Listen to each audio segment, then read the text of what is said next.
Today we are going to talk on a topic that was requested. What is the best dog breed suited for a survival situation? Well, the short answer is it's a dog that works for you and that is available to you. But that is not very satisfying, I can imagine. So for me, personally, a dog in a survival situation would be nice if it's a hardy breed. It doesn't need enormous amounts of food because normally then food is sparse. Should be able to fulfill certain roles. The most important is helping you to increase your safety. So this could be prevention of violence or robbery, but especially alerting you so that you know that something is amiss.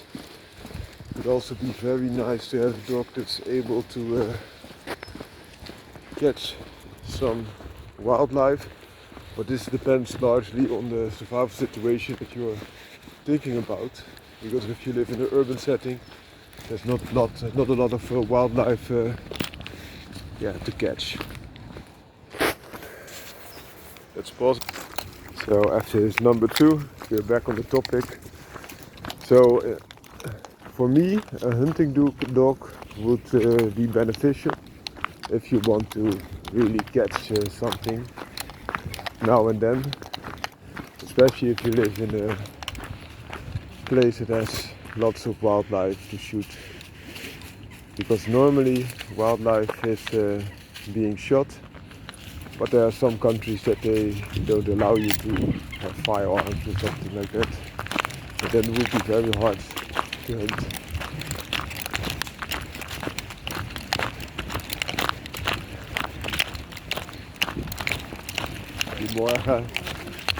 And that would also narrow down the type of hunting dog that would be beneficial to you, because if you have a dog that can retrieve but you have nothing to retrieve, you would be better off with a dog that's able to catch creatures at their own. And in that scenario, the best way would be either a sighthound type of cross, especially lurches. So bull lurches would come to mind, or a terrier type of dog. Both are very good at hunting and doing it themselves while not weighing extremely much. The benefit of the bull lurcher, for example bull grey, is that you also get quite a big dog that could help in the intimidation factor to prevent people to harass or attack you. Whereas a terrier is quite a little dog, could be snappy, would be very alert, and would eat a lot less. My choice would be a terrier type of dog, like this Patterdale type of dog. But the best way could be a cross with a whippet. And why? Whippets bring a lot more speed, and that cross could be one of the ultimate crosses.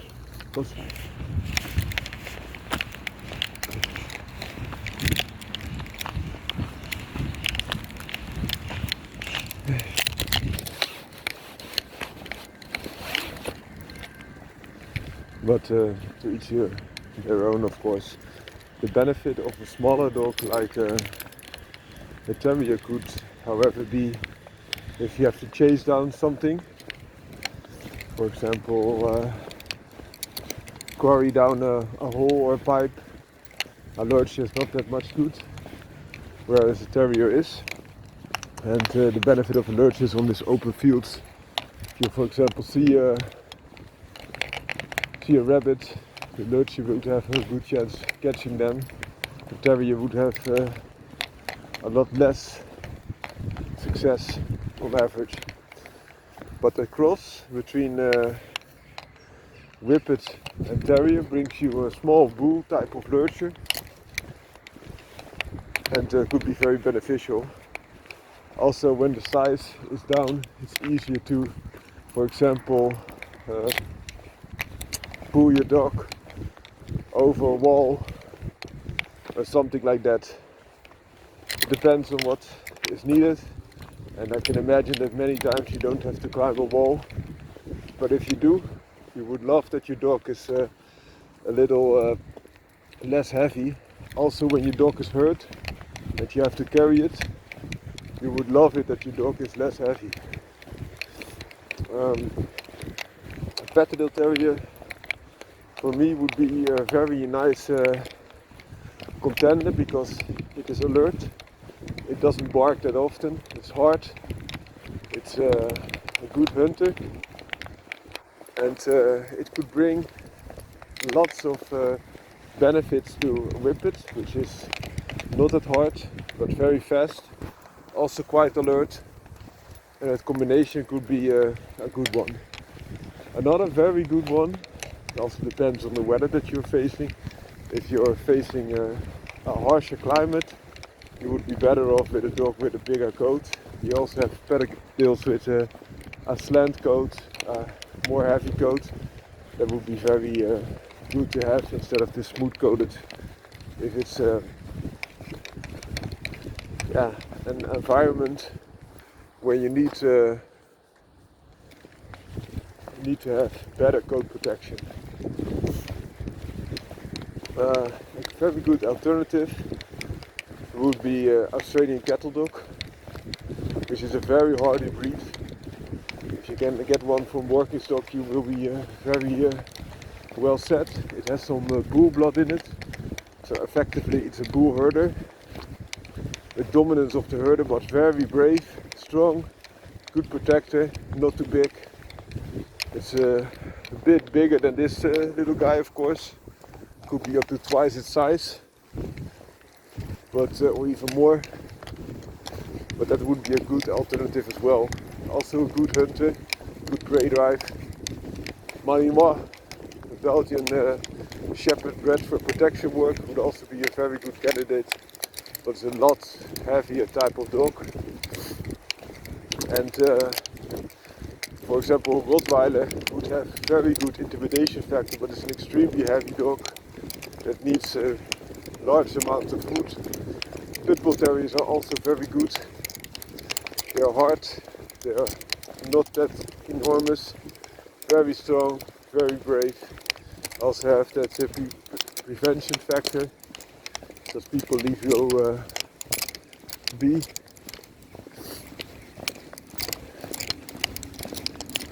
Oh yeah. And also they don't bark excessively as well. Patterdale is also known as a silent type of hunter, so only when needed they will bark, which will help you, because if you try to sleep and you hear all kinds of sounds, you're sleeping in a field or in a building, then it would be nice that your dog doesn't bark at any little thing that happens, but only when it's thinking something is amiss, so that you get some shut-eye, some sleep.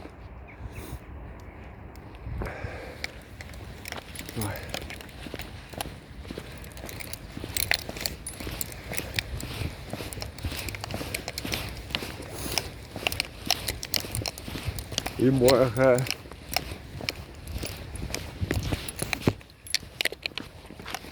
Die is een paar maatjes kleiner, hè? Ja. Hoi hoi. The dog that you saw there was a Labrador Retriever. The dog once bred to retrieve a quarry that was shot. But as I mentioned, in many countries, also in the Netherlands for example, firearms are only there for those with a permit, and you need to be a registered type of hunter, for example. Goedemorgen.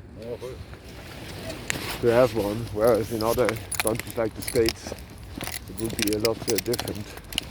Also hunting without a gun could be done as in the early times, for example bow and arrow, slingshot.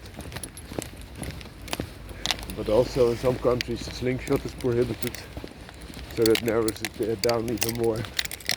Hunting with spear or knives think is very hard.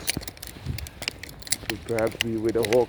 If you have a dog that catches it like a pit bull or another hawk dog, you could be having plenty of food, of course, but not as easy to realize in the real actual situation. Also, if you have to get that close up to a hawk, chances are that the hawk will put some damage on the dog and on you. So please keep it in mind. Also, a little terrier type of dog would be perfect to keep rodents down. For example, if you live somewhere, if you found some refugee, but there is a rodent problem, the dog could take care of it and also feed itself, and that would leave more food for you. But the Australian cattle dog would be a very good candidate as well. Other candidates, there are plenty. It's just what works for you. Another candidate that comes to mind to me is the German Pinscher.